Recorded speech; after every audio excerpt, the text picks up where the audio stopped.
రైతు భరోసా నిధులు విడుదల కానున్నాయి. రేపు 2 ఎకరాలలోపు పొలం ఉన్న రైతులకు రైతు భరోసా డబ్బులు ఖాతాల్లో పడనున్నాయి.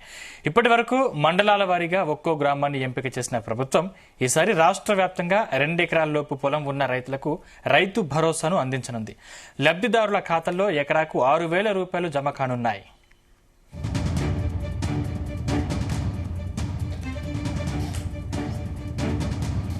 ఇదే అంశానికి సంబంధించిన మరింత సమాచారం మా ప్రతినిధి శ్రీచరణ్ అందిస్తారు. శ్రీచరణ్.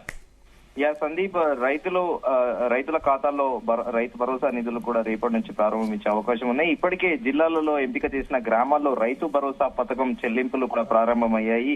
2 రోజుల కిందట 4 పథకాల అమలులో భాగంగా ఆదివారం నుండే మండలానికి ఒక గ్రామం చొప్పున ఎంపిక చేసిన లబ్ధిదారులకు పథకాలు కూడా మంజూరు పత్రాలు కూడా అందజేసింది ప్రభుత్వము. అయితే ఒక్కో జిల్లాలో కూడా ఒక్కో సెలెక్టివ్ గా గ్రామాలు ఎంచుకొని వారందరికీ కూడా రైతు భరోసా అనేది కూడా ఇస్తున్నారు. ఇప్పుడు 2 ఎకరాలకే పరిమితి కూడా ఇనిషియల్ గా, అంటే ఇప్పుడు ఎలక్షన్ కోడ్ కూడా ఉంది రాష్ట్రంలో. ఈ మేరకు ఎమ్మెల్సీ ఎలక్షన్ ఉన్న నేపథ్యంలో 2 ఎకరాల మేరకే ప్రస్తుతం రైతు భరోసా ఇవ్వనుంది ప్రభుత్వము. అయితే ఒక్కొక్క జిల్లాలో యావరేజ్ గా సగటున ఒక జిల్లాలో 7,34,000 ఎకరాలు ఉంది.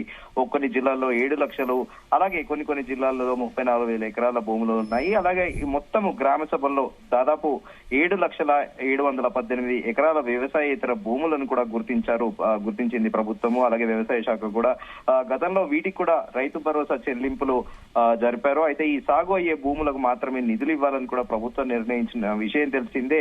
అయితే దీనిలో భాగంగా సర్వే కూడా నిర్వహించింది. వీటిలలో ఫంక్షన్ హాళ్లు, వెంచర్లు, రహదారులు, గుట్టలు ఉన్నట్లు కూడా తేలడంతో ఆ భూములను పక్కన పెట్టారు. దీంతో ప్రభుత్వానికి ప్రస్తుతం నిధులు దాదాపు 9,26,00,000 వృధా కాకుండా కూడా ప్రభుత్వం అధికారులు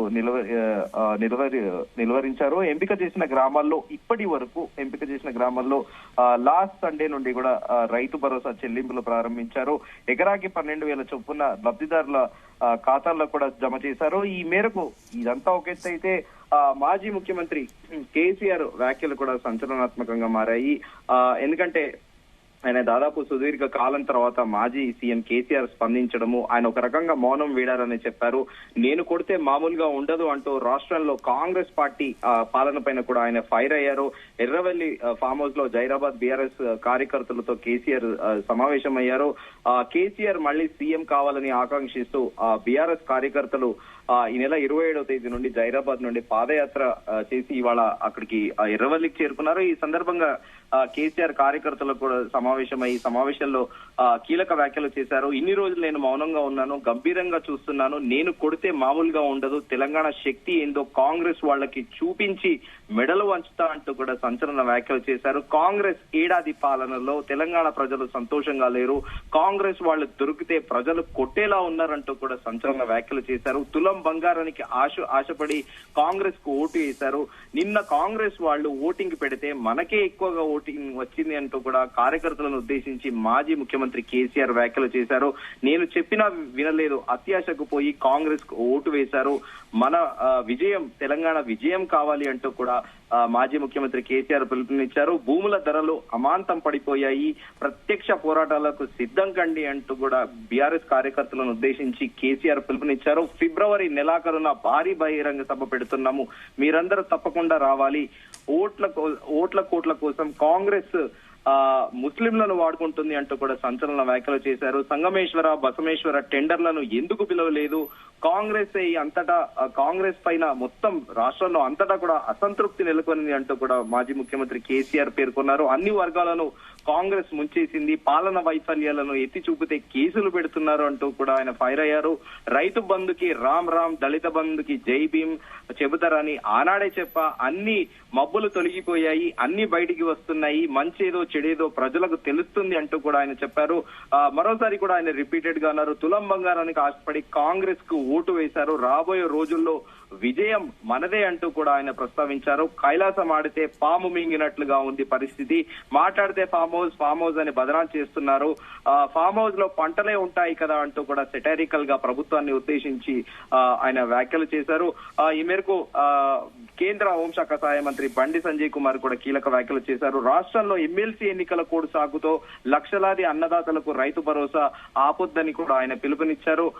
ఆయనే జనవరి 26 ముందే ఎలక్షన్ కోడ్ కంటే ముందే జనవరి 26వ తేదీన ప్రారంభమైందని, కొనసాగుతున్నప్పటికీ పథకమే కాబట్టి ప్రభుత్వం రైతుల పొట్ట కొట్టొద్దని కూడా ఆయన కామెంట్ చేశారు. కేవలం ఎన్నికల గ్రాడ్యుయేట్ల ఉపాధ్యాయుల మాత్రమే పరిమితం అని కూడా అన్నారు ఈ ఎన్నికలన్నిటివి.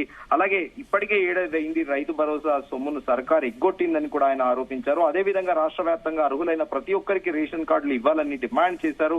లబ్ధిదారుల ఎంపికలో ఇళ్లలోని కుటుంబాలకు ప్రామాణికంగా తీసుకోవాలని కూడా సూచించారు. ఒకవేళ రైతు భరోసా నిధుల విడుదల ఎన్నికల కోడ్ సమస్య వస్తే అవసరమైతే బీజేపీ తరఫున ఈసీకి లేఖ రాసేందుకు సిద్ధంగా ఉన్నామని కూడా ఆయన తెలిపారు. ఈ విషయంలో తక్షణమే అఖిలపక్ష సమావేశం నిర్వహించాలని కూడా ఆయన డిమాండ్ చేశారు. అందరం కలిసి ఎలక్షన్ కమిషన్ కి విజ్ఞప్తి చేద్దామని కూడా కేంద్ర హోంశాఖ సహాయ మంత్రి బండి సంజయ్ పిలుపునిచ్చారు. తాము లేఖ రాసేందుకు సిద్ధంగా ఉన్నామని తెలిపారు. ఈ విషయాన్ని తక్షణమే అఖిలపక్ష సమావేశం నిర్వహించి అందరినీ కలిసి ఎలక్షన్ కమిషన్ కు విజ్ఞప్తి చేద్దామని కూడా బండి సంజయ్ కుమార్ పిలుపునిచ్చారు. అయితే రాష్ట్రంలో మొత్తము 12,991 గ్రామ పంచాయతీలు ఉండగా మండలానికి ఒక గ్రామం చొప్పున 561 గ్రామాలను మాత్రమే ఏమిటని సబబు కాదని కూడా బండి సంజయ్ కుమార్ ప్రభుత్వాన్ని ప్రశ్నించారు.